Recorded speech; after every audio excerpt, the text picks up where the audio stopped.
Hi, welcome to Charlie Angus's Donald Trump Hangover Cure.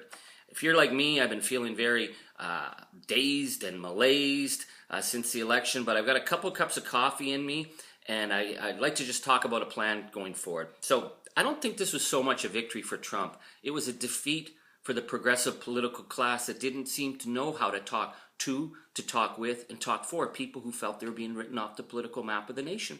It was a repudiation of the pollsters, the pundits, the political gurus who figured they could tune out the rising discontent in places like Ohio and Michigan, as it was somehow just more white noise, white anger, or white trash. And these are important lessons that we need to remember here in Canada, because as inclusive as our nation is, there's more and more people who are starting to find that life is getting just a little too precarious. Lack of pensions, rising student debt, perpetual life on contract work, and it's rural and urban.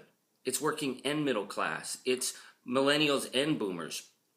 We need to be able to engage people to make them feel like they can be part of the change, because as we learned from Donald Trump, being disconnected leads to discontent. So the issue I find with the left in Canada, sometimes we get the order of how we do change, we get it backwards. It's really about who, why, what, and how.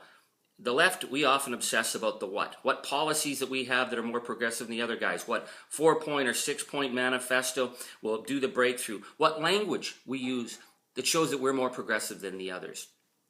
What we really need to do is go back to the who. Who is it that we're speaking for? Who are we fighting for? Because when we know who it is that we're speaking for, we start to speak with them. And we start to listen to them, so we start to hear their hopes, their concerns, their fears, their desire for change. And that roots us in the why it is that we do what we do. So then the other elements, like what policies we're going to bring forward or how we're going to do about it in the election, those things start to work themselves out. Is it going to be easy? No, of course not. We are going to be in for a rough ride, my friends. But hey, I didn't come this far to let a political arsonist like Donald Trump or his mini-me wannabe Canadian imitators pretend that they somehow speak for the people who are being left off the political map. It's like that great line from Isaiah that says, we're called to be the rebuilder of the broken city walls, the restorer of streets to dwell in. That's our task, to root our politics in relationship, in community, and then to build out of that a society where no one is left behind. So get over that Donald Trump hangover. Have a couple cups of coffee. Turn to your neighbor and say, hey, we might not agree on everything, but I got your back. We can do this together, and we can come out on the other end a lot stronger. So I'm ready. How about you?